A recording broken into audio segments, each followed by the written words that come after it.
Document किंवा documentation किंवा हा जो काही भाग आहे त्याच्यामध्ये सगळ्यात महत्त्वाचा भाग आहे की आपल्या मानवाच्या आयुष्यात देखील हा शब्द खूप महत्वाचा आहे.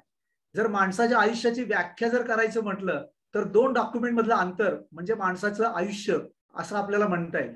एक जन्म दाखला आणि एक मृत्यू दाखला, हे दोन डॉक्युमेंट आपल्या आयुष्यामध्ये खूप महत्वाचे असतात. जन्म दाखला आपल्या हयातीमध्ये असतो आणि आपल्या हयातीनंतर मृत्यू दाखलाही आपल्या वारसांसाठी महत्वाचा असतो. म्हणजे आपलं आयुष्य संपूर्ण जन्मापासून मृत्यूपर्यंत हे डॉक्युमेंटेशन किंवा डॉक्युमेंटमध्ये या सगळ्या गोष्टी त्याच्यामध्ये आपल्याला महत्वाच्या आहेत. आता बऱ्याच वेळेला आपण डॉक्युमेंट्स किंवा डॉक्युमेंटेशन हे तिन्ही शब्द एकाच अर्थाने वापरायचा प्रयत्न करतो. मुळात डॉक्युमेंट हा शब्द वेगळा आहे. आता आपण कर्जाच्या अनुषंगाने आपण बोलतोय म्हणून एक वचन चिठ्ठी आपण म्हणू किंवा प्रॉमिसरी नोट म्हणू, हे एक सिंगल डॉक्युमेंट झालं. किंवा डॉक्युमेंट्स याचा अर्थ नंबर ऑफ डॉक्युमेंट्स. मी वचन चिठ्ठी घेतली, कर्ज रोखा घेतला, करारपत्र घेतलं किंवा मी हायपोथिकेशन घेतलं, ही माझी डॉक्युमेंट्स मी गोळा केली. पण जेव्हा मी म्हणतो डॉक्युमेंटेशन केलं त्यावेळेला ही एक लीगल प्रोसेस आहे किंवा त्याच्यावरती एक कायदेशीर संस्कार त्याच्यावरती आपल्याला पूर्ण करावा लागतो आणि त्याच्यानंतर ही प्रक्रिया पूर्ण झाली असं आपल्याला म्हणावं लागतं. त्यामुळे डॉक्युमेंटेशनच्या बाबतीत आपल्याला या दृष्टीने बघणं आवश्यक असतं. आता डॉक्युमेंटची एक साधारणपणे आपण थोडक्यात व्याख्या बघूयात म्हणजे आपल्याला पुढचा भाग समजायला सोपा जाईल. डॉक्युमेंटेशनची जी व्याख्या आहे ती इंडियन एव्हिडन्स ऍक्ट मध्ये आहे. त्याच्यामध्ये त्यांनी सांगितलं एनी डीड म्हणजे कोणताही दस्त, एनी रायटिंग याचा अर्थ कोणतंही लिखित किंवा ऑर इन्स्क्रिप्शन. कायदा आज आपला कायदा जो आहे या कायद्यामध्ये आज आहे टू इन्स्क्रिप्ट म्हणजे कोरणे, कोरलेली दगडावरती किंवा शिलालेख ज्याला आपण म्हणतो तो असेल, हे देखील आज कोर्टामध्ये डॉक्युमेंट म्हणून मान्य केलं जातं. दॅट फर्निशस एव्हिडन्स म्हणजे पुरावा म्हणून सादर केलेल्या कोणताही दस्त असेल, कोणतंही लिखित असेल किंवा कोणताही त्याच्यामधला कोरलेलाही असेल. आता ही कायद्यातली जी व्याख्या आहे ही 1872 सालामधली कायदा आहे, त्याच्यातली व्याख्या आहे. ही साधनं त्यावेळेला त्या तत्कालीन होती, आता साधनं बदललेली आहेत. आता आपण डिजिटल युगामध्ये आहोत. डिजिटल सिग्नेचर आहे किंवा डेबिट कार्ड असेल तर आपला पिन नंबर आहे. आपण कॉम्प्युटरवरती जेव्हा काम करतो तेव्हा आपला पासवर्ड हे आपलं आता साधन झालेलं आहे. म्हणजे मी केलेली कृती किंवा मी केलेलं काम जे आहे त्या कामाच्या बाबतीत जर उद्या काही मला कुणी आक्षेप घेतला किंवा मीच ते केले आणि जे कायद्याच्या चौकटीत बसून मी केलेलं आहे हे सिद्ध करायचं असेल तर माझ्याकडं जी जी उपलब्ध साधनं आहेत त्या उपलब्ध साधनांना आता आपल्याला डॉक्युमेंट म्हणावं लागेल. त्यामुळे या दृष्टीने आता डॉक्युमेंटच्या जी व्याख्या आहे त्याची खूप व्याप्ती आपण बघितलं तर वाढलेली दिसेल आपल्याला. त्याचबरोबर जनरल क्लॉजेस ऍक्ट जो आहे 1897चा त्याच्यातही त्यांनी सांगितलेलं आहे. त्याच्यामध्ये थोडक्यात त्यांनी सांगितलंय अक्षर, अंक आणि कोणत्याही खाणाखुणा याचा वापर करून ज्यावेळेला एखाद्या व्यवहाराची नोंद केली जाते त्याला डॉक्युमेंट असं म्हटलं जातं. इतकं साधं आणि सरळ भाषेमध्ये ते आहे. तुम्ही तुमचं समोर कर्जाचं जे डॉक्युमेंटेशन आहे ते तुम्ही डोळ्यासमोर आणा, प्रॉमिसरी नोट आणा, त्याच्यामध्ये अक्षर असतील, अंक असतील, खाणाखुणाही असतील, ऍट द रेटची तुमची खूण असेल, पर्सेंटेजची खूण असेल. त्यामुळे याचा जो काही वापर करून ज्या वेळेला एखादा व्यवहार नोंदवला जातो त्यावेळेला त्याला डॉक्युमेंट म्हटलं जातं. आता मुळात आपल्याला ह्या डॉक्युमेंटची गरज आहे का? आपण डॉक्युमेंटेशन नाही केलं तर चालू शकेल का? जर माझा विश्वास आहे कर्जदारावरती, कर्जदार कर्ज फेडणार आहे याची मला गॅरंटी आहे, किंबहुना मी जर असं तुम्हाला विचारलं की तुमच्या सख्या भावाला कर्ज द्यायचंय, तुमच्या सख्या मित्राला चांगल्या जवळच्या कर्ज द्यायचंय, तुम्ही त्याला रोज ओळखताय, तर डॉक्युमेंटची खरंच गरज आहे का? काही गरज नाही ना.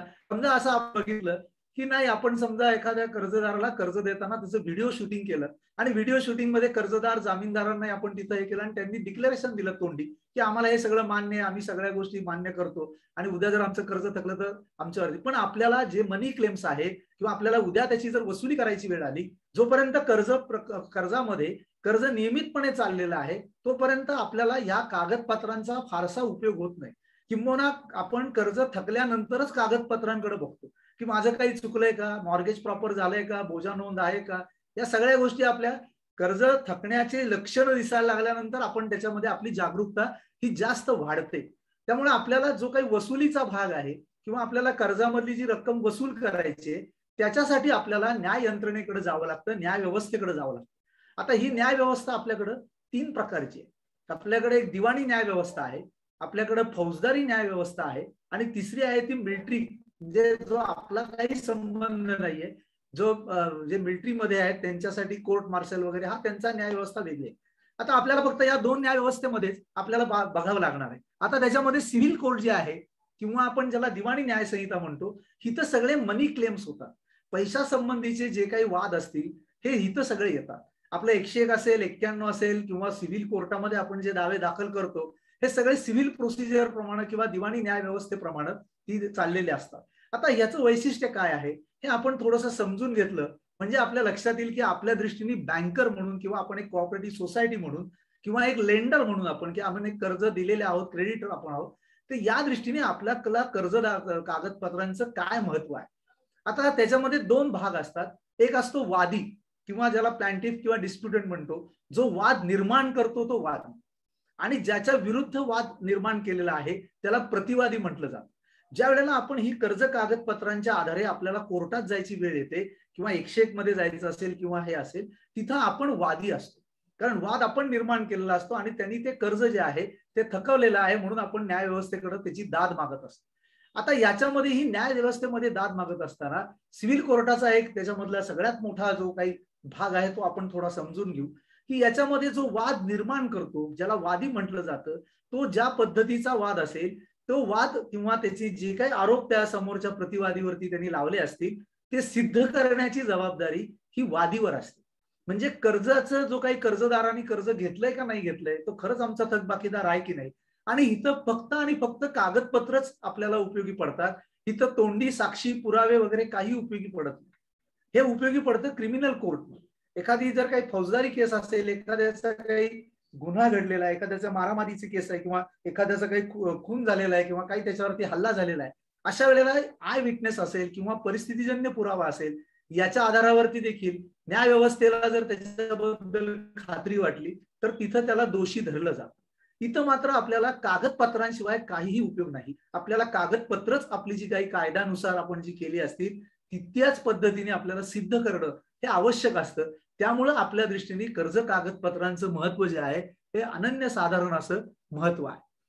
आता डॉक्युमेंटेशन करताना आपल्याला काय बेसिक काही गोष्टींची आवश्यकता आहे का, तर मला वाटतं काही मूलभूत गोष्टी ज्या आहेत त्या आपल्याला माहिती असणं अत्यंत आवश्यक आहे. सगळ्यात महत्वाचा भाग आहे की मला कायदेशीर ज्ञान थोडंसं असलं पाहिजे आणि कायदेशीर सतर्कता ज्याला आपण म्हणतो, अलर्टनेस म्हणतो, हा मला असला पाहिजे. याचा अर्थ असा नाही की आपण सगळे कायदे तज्ञ असलं पाहिजे, सॉलिसिटर असलं पाहिजे, आपल्याला प्रत्येक कायद्याचं कलम पाठ असलं पाहिजे, असा मुळीच अर्थ नाही. परंतु काही ज्या मूलभूत गोष्टी आहेत त्या मला नक्कीच माहिती असल्या पाहिजे. कारण वैशिष्ट्य आपल्या न्याय व्यवस्थेचं असं आहे, ते आपल्या न्याय व्यवस्थेमध्ये सांगून ठेवलेलं आहे, ignorance of law no excuse. मला कायद्याचं अज्ञान होतं म्हणून मला माफ करा, असं आपण कोणत्याही न्याय व्यवस्थेसमोर किंवा न्याय यंत्रणेसमोर आपण अशा प्रकारची याचना करू शकत नाही किंवा आपण अशा प्रकारचा डिफेन्स करू शकत नाही. कारण हा डिफेन्स टिकूच शकत नाही. त्यामुळे आपण उद्या जर आपण काम करत असताना आपल्या हातनं कागदपत्रांमध्ये काही एखादी त्रुटी राहिली किंवा एखादी काही गोष्ट त्याच्यामध्ये अपूर्णता राहिली तर त्याच्यामध्ये मला हे माहीत नव्हतं, हा जो काही आपल्याला एक हे असेल तो आपल्या दृष्टीने डिफेन्सचा भाग राहत नाही. त्यामुळे आपल्याला जेवढी जी काही माहिती आहे ती माहिती असणं आवश्यक आहे. मी छोटंसं एक उदाहरण तुम्हाला देतो म्हणजे तुमच्या या गोष्टी थोडासा त्यातला सिरियसनेस लक्षात येईल. की समजा एखादी व्यक्ती आहे ही व्यक्तीचा दुसऱ्या व्यक्तीला धक्का बसला, धक्का लागला, त्याचं पर्यवसन त्यांचं भांडणामध्ये मारामारीमध्ये झालं आणि ज्या व्यक्तीला मार बसलाय किंवा ज्या व्यक्तीला त्यांनी मारलेलं आहे ती मार लागलेली जी व्यक्ती आहे ती पोलिसांकडे येते आणि पोलीस तक्रार केल्यानंतर पोलीस आले आणि ज्यांनी मारले त्या व्यक्तीला जर त्यांनी विचारलं की तुमच्यावर आम्ही पोलीस केस करतोय, FIR दाखल करतोय, फौजदारी गुन्हा दाखल करतोय, अमुक अमुक अमुक अमुक या कलमांखाली तुम्हाला आम्ही याच्यामध्ये अटक करतोय, अशा वेळेला ती व्यक्ती असं म्हणू शकत नाही पोलीस अथॉरिटीला की साहेब मला माहितीच नाही, हे कलम मी कधी वाचलंच नाही, याचं तुम्ही माझं ट्रेनिंगच कधी घेतलं नाही किंवा याचं मला कधी कोणी परिपत्रकही पाठवलं नाही. तर अशा प्रकारचा जो भाग आहे हा तिथं नाही. किंवा तुम्हाला लायसन्स 5 वर्षापूर्वी आरटीओचं मिळालंय आणि तुम्हाला कुठल्या तरी याच्यामध्ये आरटीओने पकडलं तर तुम्ही सांगू शकत नाही की हा परवा आलेला नियम मला माहित नाही, 5 वर्षापूर्वीचं लायसन्स होतं, हे मला काही माहित नाही, तुम्ही मला इंटिमेट केलं नाही, मला कळवलं नाही. हा अधिकारच आपल्याला मुळात कायद्यात नसल्यामुळे आपल्याला कुठंतरी एक कायदेशीर त्याच्यामधला अलर्टनेस, सतर्कता ही थोडीशी असली पाहिजे. दुसरी गोष्ट, आपण ज्या कायद्याअंतर्गत काम करतो त्या कायदे जे आहेत ते बरेच कायदे, सहकार कायदा हा एकमेव आपल्याला लागू जरी असला किंवा त्याच्या नियंत्रणामध्ये आपण जरी काम करत असलो तरी डॉक्युमेंटेशनची जी प्रोसेस आहे याच्यामध्ये आपल्याला बऱ्याच कायद्यांचा आधार घ्यावा लागतो. आपण त्यातल्या काही कायदे जे महत्वाचे आहेत त्याच्याबद्दलची फक्त थोडक्यात आपण महत्वाचे जे काही आपले क्लॉजेस आहेत त्याच्याबद्दलची आपण चर्चा करणार आहोत. उपविधी आपले आहेत ते आपल्या दृष्टीने महत्वाचे आहेत. आपल्या संस्था म्हणून आपण संस्थेचे काही आपण नियम केलेले असतात कर्जाचे, ती पण नियमावली आपल्या दृष्टीने महत्वाची आहे. किंबहुना आपण आपली लोन डॉक्युमेंट्स किंवा ऍग्रीमेंट्स केलेली असतात ती देखील आपल्या दृष्टीने महत्वाची, कारण आपण एक प्रकारचा करार हा कर्जदार आणि जामीनदारांबरोबर या लोनच्या डॉक्युमेंटच्या माध्यमातून करत असतो. दुर्दैवाची गोष्ट आहे, मी आज तुम्ही सगळेजण लाईव्ह आहात, माझ्याशी समोरासमोर कोणी नाही आहे, परंतु जिथं जिथं मी हे प्रश्न विचारतो तिथं तिथं दुर्दैवाने मला उत्तर नाही म्हणून येतं. आपल्या संस्थेचे लोन डॉक्युमेंट्स हे आपण ब्लँक जे आहेत हे पहिल्या शब्दापासून शेवटच्या शब्दापर्यंत कधीतरी एकदा तरी वाचलेले आहेत का, हा माझा प्रश्न नेहमी असतो. आणि प्रत्येक वेळेला सगळ्यांचं उत्तर नाही म्हणून येतं. त्याच्याही पुढे जाऊन मी जेव्हा विचारतो की तुम्ही तुमच्या संस्थेतनं किंवा दुसरीकडनं कुठनं कर्ज काढलंय का, त्यावेळेला तुम्ही सह्या करताना तरी हे डॉक्युमेंट वाचले होते का, ते म्हणतात नाही, खुल्या केलेल्या ठिकाणी आम्ही सह्या केल्या. मला वाटतं की हे डॉक्युमेंट्स किंवा ऍग्रीमेंट्स आहेत ही देखील आपल्या दृष्टीने खूप महत्वाची आहे, कारण आपण एक प्रकारचा करार त्या कर्जदार आणि जामीनदार असतो. त्यामुळे वसुलीच्या दृष्टीने आपल्याला कराराच्या माध्यमातून देखील काही वेळेला वसुली करता येऊ शकते. प्रत्येक वेळेला आपल्याला कर्जदाराच्या किंवा जामीनदाराच्या विरुद्ध कोर्टातच जायला पाहिजे असंही काही नसतं. त्यामुळे त्या दृष्टीने काही जे काही कागदपत्रांची पूर्तता आहे त्या दृष्टीने काही महत्वाच्या तरतुदी किंवा महत्वाच्या गोष्टी ज्या आहेत, कारण ह्या विषयाची व्याप्ती खूप मोठी. आता आपण फक्त कर्जापुरताच विषय किंवा कर्ज मंजुरी नंतरचाच विषय फक्त आपण चर्चा करतोय म्हणून तेवढ्या पुरताच मर्यादित या विषयावर मी बोलणार आहे, परंतु या विषयाची व्याप्ती खूप मोठी आहे. त्यामुळे जेवढं महत्वाचं ज्या काही गोष्टी आहेत तेवढ्या मी सांगण्याचा तुम्हाला नक्कीच याच्यामध्ये प्रयत्न करेन. महाराष्ट्र स्टेट कोऑपरेटिव्ह सोसायटी आहे, याचा आणि डॉक्युमेंटेशनचा काही संबंध आहे का, तर नक्की आहे.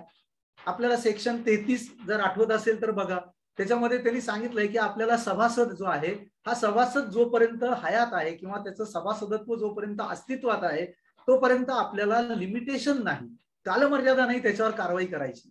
परंतु ही कालमर्यादा कधी सुरू होते तर त्याचं सभासदत्व संपुष्टात आल्यानंतर आपल्याला त्याच्यावरती कारवाई करायचा अधिकार, त्याची कालमर्यादा 2 वर्ष दिलेली आहे. समजा एखादा सभासद जर मृत पावला तर त्याच्या वारसांवर जर आपल्याला कारवाई करायची असेल तर आपल्याला तिथं कायद्यानुसार 2 वर्षाच्या ते वारस रेकॉर्डर आणणं आणि त्यांच्यावरती आपल्याला कारवाई करणं हा एक भाग आपल्या दृष्टीने महत्वाचा आहे.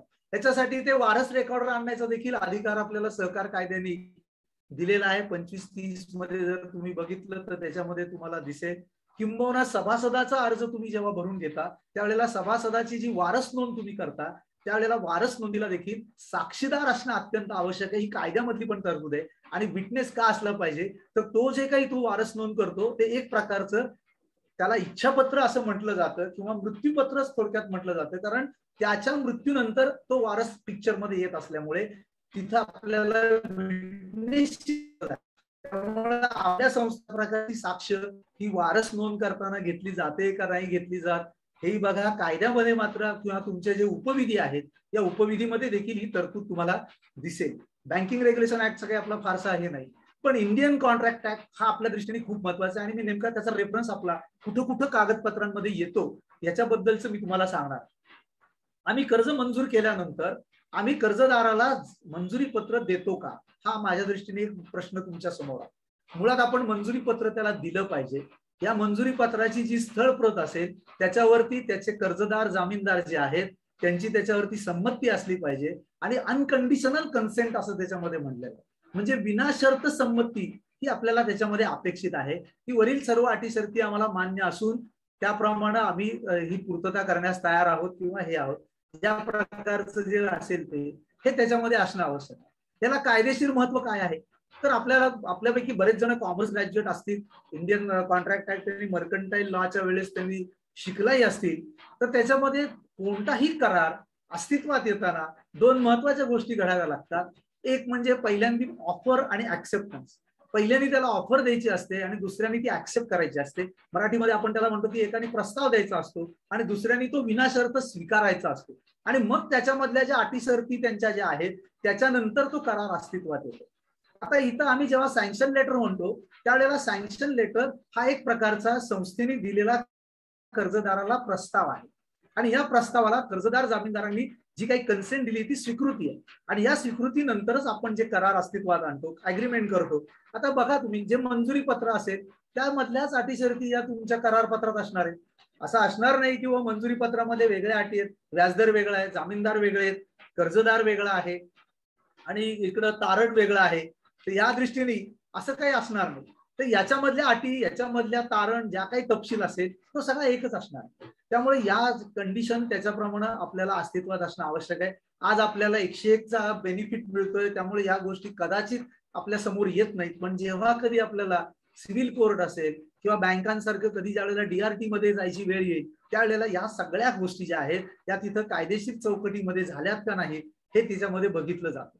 त्याचबरोबर एकदा का तुमचा करार अस्तित्वात आला तर कॉन्ट्रॅक्ट ऍक्ट आपल्याला काय सांगतो की समजा तुम्ही एखाद्या व्यक्तीला कर्ज दिलं, कागदपत्रांची पूर्तता केली आणि त्याला कर्ज वितरणही केलं.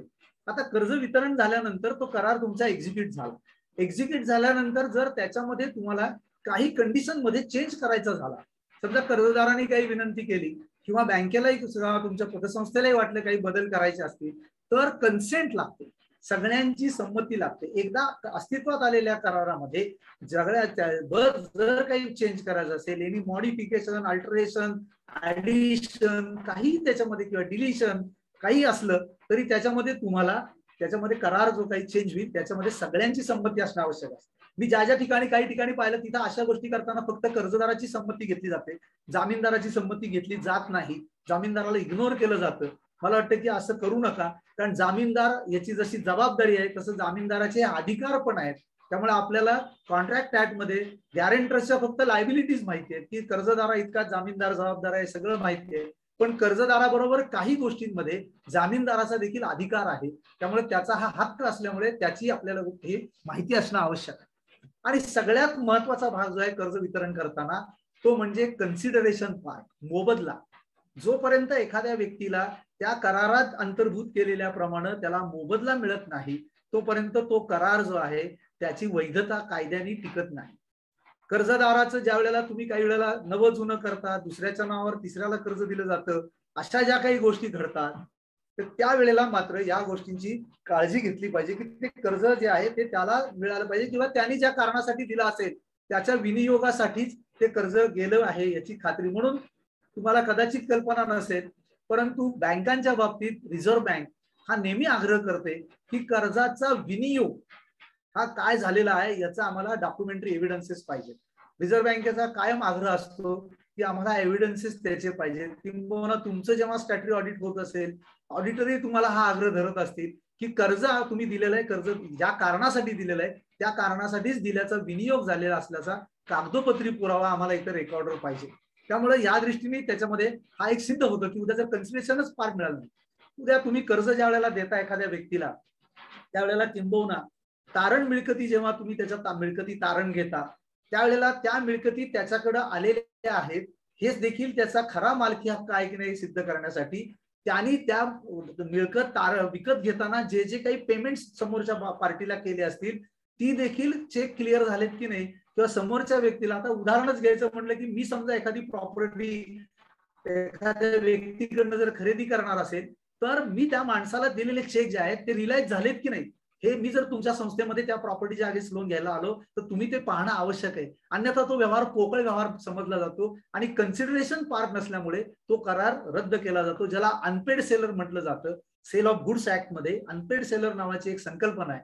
तुम्हाला वेळ असेल तेव्हा तुम्ही ती वाचा आणि ती अत्यंत महत्वाची संकल्पना त्याच्यामध्ये ती आहे आणि ती देखील आपण बघणं किंवा त्याचाही आपल्याला माहिती असणं आवश्यक आहे. आता ट्रान्सफर ऑफ प्रॉपर्टी ऍक्टचा आपला संबंध आहे. आपण मॉर्गेजेस जेव्हा करतो त्यावेळेला आपल्याला ट्रान्सफर ऑफ प्रॉपर्टी ऍक्ट आपल्या दृष्टीने येतो. सेक्शन 58 मध्ये त्याची आपल्याला डेफिनेशन दिलेली आहे. मॉर्गेज याचा अर्थ काय, आपल्याकडे एकूण 6 प्रकारची मॉर्गेजेस आहेत आणि त्याच्यामधली रूढ मॉर्गेज किंवा जी प्रचलित मॉर्गेज आहेत ती 2च प्रकारची आहे. एक म्हणजे रजिस्टर किंवा ज्याला आपण सिंपल मॉर्गेज म्हणतो, जे आपण रजिस्टर ऑफिसमध्ये जातो आणि रितसर त्याची नोंदणी करतो, आणि दुसरं आहे इक्विटेबल मॉर्गेज, त्याची नोटीस ऑफ इंटिमेशन आपण देतो आणि ते करतो. एक मग अशी मला वाटतं एक प्रश्न पण तुमच्यापैकी एकाने विचारला, आणायचे इथं रेफरन्स आलाय म्हणून सांगतो की पतसंस्थांनी इक्विटेबल मॉर्गेज करायची का नाही करायची. मला वाटतं पतसंस्थांनी इक्विटेबल मॉर्गेज करावी का न करावी याच्याबद्दल कुठल्याही स्पेसिफिक गाईडलाईन्स नाहीत किंवा बॅनही नाहीये. पण त्याच्यातला धोका त्याच्यामध्ये मी तुम्हाला सांगतो की आपण पतसंस्था या सेरसाईशी अटॅच नाहीयेत. आपण सेरसाईकडे आपलं कुठलंही रजिस्ट्रेशन नाहीये. बँका जेव्हा इक्विटेबल मॉर्गेज करतात त्यावेळेला त्याची नोंदणी जरी झाली नाही तरी सेरसाईकडं सेंट्रल रजिस्ट्री एक आहे त्याच्याकडं मात्र त्याची ती नोंदणी करतात. किंबहुना मी देखील पतसंस्था म्हणून तुम्हाला विनंती करेन की आता इथनं पुढे ज्या ज्या वेळेला तुम्ही मिळकतींवर कर्ज द्याल, प्रॉपर्ट्यांवर कर्ज द्याल, त्या वेळेला तुमचा बँकेकडनं जसा तुम्ही सिबिल रिपोर्ट मागवता तशाच पद्धतीने त्या मिळकती संदर्भातला सेरसाई रिपोर्ट देखील मागवा. आणि ह्या सेरसाईच्या रिपोर्टमध्ये तुम्हाला कळू शकेल की याला कुठल्या तरी नॅशनलाइज किंवा अन्य कुठल्या अर्बन कोऑपरेटिव्ह बँकेने त्याला इक्विटेबल मॉर्गेजच्या अगेन्स्ट कर्ज दिलंय का हे तुम्हाला कळू शकेल. अदरवाईज ह्या कर्जाची नोंद सर्च मध्ये तुम्हाला कळणार नाही आणि त्याच्यामुळे कदाचित तिथं फायनान्स होण्याची शक्यता नाकारता येत नाही. त्यामुळे या दृष्टीने रजिस्टर्ड मॉर्गेज आणि आता फार स्टॅम्प ड्युटीमध्ये फारसा फरक पण त्याच्यामध्ये राहिलेला नाहीये. त्यामुळे इक्विटेबल मॉर्गेज देखील रजिस्टर करता येतं. त्यामुळे त्याही पद्धतीने तुम्ही करू शकता. परंतु हा एक मगाशी विचारलेला प्रश्न होता म्हणून मी त्याचं तुम्हाला जाता जाता उत्तर त्याच्यामध्ये दिलं. त्याचबरोबर मॉर्गेजचा नेमका अर्थ काय, तर बऱ्याच वेळेला मॉर्गेज म्हणजे ओनरशिप झाली असं समजलं जातं. मॉर्गेज म्हणजे ओनरशिप नाही, तुमचा मालकी हक्क नाही, तर तुमचा अधिकार फक्त तुम्ही दिलेल्या कर्जापुरताच मर्यादित आहे. तुमचं ज्या दिवशी कर्ज संपेल त्या दिवशी तुमचा अधिकार आपोआप नष्ट होतो. तुम्ही रिलीज डीड करा नाही तर करू नका, अन्यथा काही वेळेला कोर्ट देखील तुम्हाला त्या माणसाने जर तक्रार केली तर कोर्ट देखील तुम्हाला ऑर्डर देऊ शकेल की त्याचं रिलीज करा. बऱ्याच वेळेला प्रश्न असे येतात, टर्म लोनच्या बाबतीत मी सांगतो की मुळात मॉर्गेज याचा अर्थ तुमचं कन्सिडरेशन पार्ट जोपर्यंत तिथं आहे तोपर्यंतच तुमचा अधिकार त्याच्यामध्ये आहे. ज्या दिवशी तुमचं कन्सिडरेशन नसेल किंवा जेवढंच कन्सिडरेशन तुमचं आहे तेवढाच तुमचा अधिकार आहे. तुम्ही लोन अमाऊंट त्याची एखाद्याची 5 लाख आहे आणि प्रॉपर्टी 20 लाखाची आहे, तर तुम्ही मॉर्गेज 5 लाखाचंच करता, 20 लाखाचं करत नाही. प्रॉपर्टीचं व्हॅल्युएशन 20 लाख आहे म्हणून याचा सरळ अर्थ आहे की तुम्ही त्याला कर्ज पुरवठा जेवढा केलाय तेवढाच तुमचा त्याच्यामध्ये हक्क आहे किंवा अधिकार आहे. आता प्रश्न असा येतो की बऱ्याच ठिकाणी असे प्रश्न विचारले जातात, म्हणून मी मुद्दाम त्या प्रश्नाला आता हे करतोय की आम्ही कर्ज 10 वर्ष मुदतीने दिलेलं आहे, त्याचं मॉर्गेज आम्ही 10 वर्ष मुदतीने केलेलं आहे आणि त्यांनी कर्ज 4 वर्षात फेडलेलं आहे, तर पुढचं मॉर्गेज पुन्हा आम्हाला त्याला कर्ज द्यायचे त्याच मिळकतीवर तेवढ्याच रकमेचं किंवा किंबहुना त्याच्या कमी रकमेचं द्यायचंय, तर आम्ही पुन्हा मॉर्गेज करायचं का नाही करायचं. मला वाटतं की हा प्रश्न जो आहे त्याच्यामध्ये तुम्हाला मी त्याचं उत्तर सांगतो की मुळात तुम्हाला ज्या वेळेला टर्म लोनच्या बाबतीत मी बोलतोय, मी कॅश क्रेडिटच्या बाबतीत बोलत नाहीये. टर्म लोनच्या बाबतीत कर्ज संपलं की त्याचं मॉर्गेज आपोआप संपलं. कर्जाच्या मुदतीचा आणि मॉर्गेजचा काहीही संबंध नाही. मुळात पहिली गोष्ट लक्षात घ्या की जर एखाद्या कर्जदाराला तुम्ही 5 वर्ष मुदतीने कर्ज दिलेलं आहे, म्हणजे माझ्या प्रश्नाचं जे काही तुम्हाला मी आता विचारीन त्याच्यातच तुमचं उत्तर तुम्हाला मिळणार आहे. जर तुम्हाला 5 वर्ष मुदतीने मी एखाद्या माणसाला कर्ज दिलेलं आहे किंवा तुम्ही संस्थेने कर्ज दिलेलं आहे आणि त्या कर्जाची मुदत संपलेली आहे आणि मुदत संपून आता जवळजवळ 10 वर्ष होऊन गेलेली आहेत, म्हणजे कर्ज देऊन आता 15 वर्ष झालेली आहे, तर तुमचा कर्ज वसुलीचा अधिकार संपला का हो असं जर मी तुम्हाला विचारलं तुम्ही म्हणणार नाही, कारण आमच्या अजून कर्जच त्याच्याकडनं आलेलं नाही. मग हा जर तुम्हाला अर्थ माहिती आहे की बाबा कर्ज जोपर्यंत वसूल होत नाही तोपर्यंत आपला त्याच्यावरती अधिकार आहे, मुदतीचा आणि कर्ज याचा मॉर्गेजचा काहीही संबंध नाही. जर आपण एका बाजूला हा विचार केला तर अशा कर्जांच्या बाबतीत मुदत संपल्यानंतर मॉर्गेजचा विषय संपला ना. त्यामुळं त्या दृष्टीने आपल्याला त्याचा विचार करायला लागेल. त्यामुळे हा विचार जो आहे हा तुम्ही हे करा. जर नवीन कर्ज द्यायचं असेल तर पुन्हा नव्याने मॉर्गेज करणं हे अत्यंत त्याच्यामध्ये आवश्यक आहे. आणि रजिस्टर्ड मॉर्गेज हा माझ्या दृष्टीने पतसंस्थांसाठी तरी एक सुरक्षित मार्ग आहे, कारण आपला चार्ज क्रिएट होणार आहे आणि आपली तिथं नोंद होणार आहे, सर्च मध्ये त्या गोष्टी येणार आहेत. इक्विटेबल मॉर्गेज करायला असं करू नका करा असं कुठंच आपल्याला स्पेसिफिक बॅन नाहीये किंवा इन्स्ट्रक्शन नाही. त्यामुळे त्या बाबतीत आपण ही काळजी घेणं आवश्यक आहे. त्याच्यानंतर निगोशिएबल इन्स्ट्रुमेंट ऍक्टचाही आपला बऱ्याच वेळेला संबंध येतो आणि निगोशिएबल इन्स्ट्रुमेंट ऍक्ट जो आहे याच्यामध्ये आपल्याला 138चा संबंध आहे आणि 138 जो आहे याच्यामधल्या 2च गोष्टी मी तुम्हाला फक्त महत्त्वाच्या सांगणार आहे. तो खूप मोठा सेक्शन आहे आणि त्याच्यामध्ये बऱ्याच गोष्टी आहेत. फक्त चेक जे आपले आहेत हे चेक जे आहेत ते कसे घ्यावेत, काय घ्यावेत, त्याचं डिक्लेरेशन कसं घ्यावं हे आपल्याला सहकार खात्याने एक मार्गदर्शक परिपत्रक पूर्वी पाठवलेलं आहे. मला नक्की साल आठवत नाही पण साधारणपणे 2010, 8, 9, 10च्या दरम्यान ते असावं. त्यामुळे कदाचित फेडरेशनकडे उपलब्ध असेल तर तुम्ही त्यांच्याकडनं घेऊ शकता. तर त्या दृष्टीने तुम्ही ते बघा. आणि सगळ्यात महत्वाचा भाग काय आहे तर महत्वाचा भाग आहे की 2 गोष्टी. चेक थर्ड पार्टी असला पाहिजे, त्रयस्थ माणसाच्या नावाने चेक दिलेला असला पाहिजे. काही वेळेला ब्लँक चेक घेतले जातात आणि तिथं कर्जदाराचंच नाव लिहिलं जातं. अशा वेळेला चेक तो जो आहे त्याचा 138 होईल का नाही होईल याच्याबद्दलची शंका आहे. कारण ड्रॉवर आणि पेई हे वेगळे वेगळे असले पाहिजेत. ड्रॉवर आणि पेई जर सारखेच असतील तर पेईने दावा कुणावर दाखल करायचा? 138 मध्ये दावा कोण दाखल करतो? बेनिफिशरी किंवा पेई दावा दाखल करतो. पेई कुणावर दावा दाखल करतो? तो चेकचा ड्रॉवर कोण असेल त्याच्यावर दावा दाखल.